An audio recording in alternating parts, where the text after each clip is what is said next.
खुलुमबाय आं सिबिरानि ब्रह्म नोंथांमोनखौ आंनि एसबी बड' निउज चेनेलाव बयखौबो बरायनाय थाबाय बेयो आंनि गिबि खेब भिडिअ नुजानानै निउज फरायनाय बिनि थाखायनो गिबियावनो आङो गोरोन्थिनि थाखाय निमाहा बिग्रोनाय थाबाय आसाम पुलिसा दिपु जिल्लानिफ्राय मोसा हाथायजों लोगोसे 4 मानसिखौ हमदों दिपुनि डीएसपी नाहिद करिश्मा आरो बिथांनि हानजाया माखासे स्रोद खौरां मोननानै अपारेशन खालामनायाव दिपु पुलिस थानानि सिङाव थानाय बिरला मुंनि मोनसे जायगानिफ्राय बिसोर 4खौ हमनायाव बिसोर 4निफ्राय गासै मोन 16 मोसानि हाथाय हमनो हादों मोसानि हाथायखौ बबेनिफ्राय मोननाय जादों आरो बे खामानियाव सोर सोरनि आखाइ दं बिनि सोमोन्दै बिसोर 4नाव सोंनाय फिननाय लानाया दा सोलिगासिनो दङ गुवाहाटीनि गणेशपुरियाव गोदानै बानायनाय टी-विं फ्लाइओभारखौ दिनै आसामनि चीफ मिनिस्टार बिथां सर्बानन्द सन'वाला बेखेवगोन बे फ्लाइओभारनि गोलावआ 425.50 मिटार आरो बेखौ गासै 58.78 क्ररनि बानायदों अरुणाचल प्रदेशनि तिराप डिस्ट्रिक्टआव माखासे सिनायमोनि उदखारिफोरा थाखुमानानै आसाम राइफल्सनि सायाव एटेक खालामदों बे एटेकआव सासे जवाना थैदों बिथाङा अन्ध्र प्रदेशनिमोन आरो गुबुन सासे जवाना जखम जादों बे जाथायनि उनाव दा आसाम राइफल्स टीमा बे जायगायाव अपारेशन खालामगासिनो आरो बे खामानियाव एनएससीनि आखाइ थानो हागौ होननानै बिथांमोनहा सन्देह खालामदों बे दानाव आसाम राइफल्सनि सायाव अरुणाचल प्रदेशआव उदखारि हान्जाफोरनि एटेक खालामनाया नैथि खेब थांनाय 4 अक्ट'बराव अरुणाचल प्रदेशनि चांलां जिल्लायाव उदखारि हान्जाफोरनि गाग्लोबनायाव आसाम राइफल्सनि सासे जवान बीरेन्द्र सिंह यादवआ जिउ गोमादोंमोन आरो गुबुन सासेया जखम जादोंमन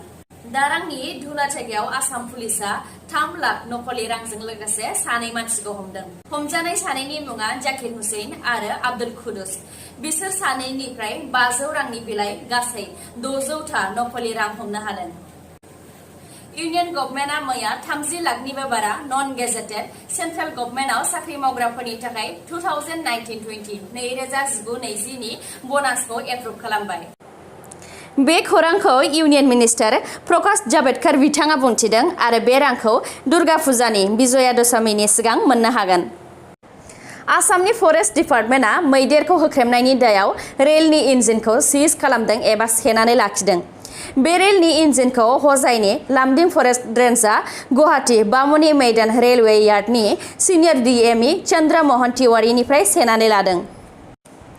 बे रेलआ पाथारकुला आरो लामसाखां रेलवे स्टेशननि गेजेराव हरनि समाव 2 मैदेर बिमा आरो फिसाखौ होख्रेमनानै 1 किल'मिटार गोजानसिम ट्रेनजों लांफादोंमोन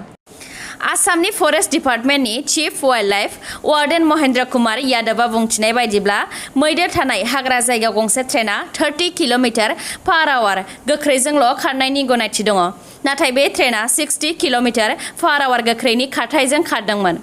बेनि थाखायनो रेल सालायग्रा पाइलट आरो एसिस्टेन्ट पाइलटखौबो सिगांनो सासपेन्ड खालामनाय जाखाबाय आरो दा बे केसआव आरोबाव इनभेस्टिगेशन खालामबावगोन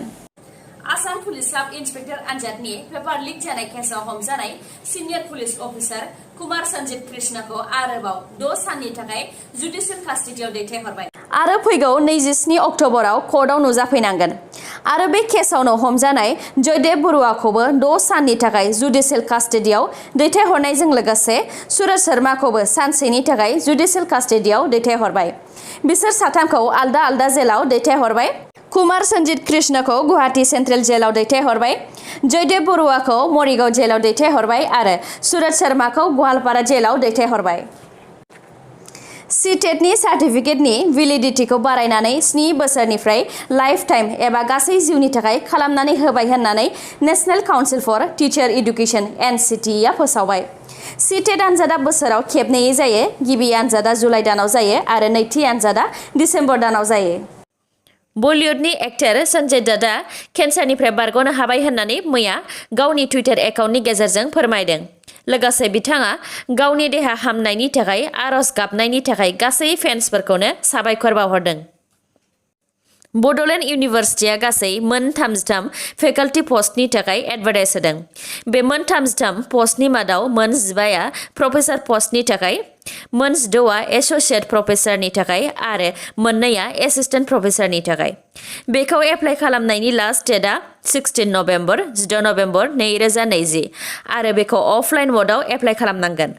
बेनि सोमोन्दै कमप्लिट डिटेल्स जेरै बबे पस्टआव मा क्वालिफिकेशन थानांगोन, एप्लाइ खालामनायाव मा डकुमेन्ट्स जमा खालामनांगोन बेफोरखौ नायनोब्ला अफिसियेल वेबसाइटआव थांनानै नायहैनो हागोन। अफिसियेल वेबसाइटआ जाहैबाय www.bodolanduniversity.ac.in।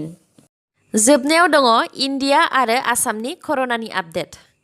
इन्डियायाव दासिम 77,05,158 देहायाव कर'ना पजिटिभ मोनबाय। थैनाया गासै 1,16,653। हामनाया 68,77,898। आसामाव दासिम 2,02,774 देहायाव कर'ना पजिटिभ मोनबाय। हामनाया गासै 1,76,075। दासिम 25,807 देहायाव कर'ना एक्टिभ जानानै दङ। थैनाया गासै 889। मैया सानसेनि गोदान केसआ 701। हामनाया 1,664। थैनाया 5। दिनैनि निउसआ एसेनोसै। गाबोन आरो गोदान निउसजों लोगो मोनफिनबावगोन। नोंथांमोना दासिमबो आंनि चेनेलखौ साबस्क्राइब खालामनानै लायाखैबा अन्नानै साबस्क्राइब खालामनानै लादो आरो लाइक, कमेन्ट आरो शेयार खालामनो दाबाव। गोजोन्थों।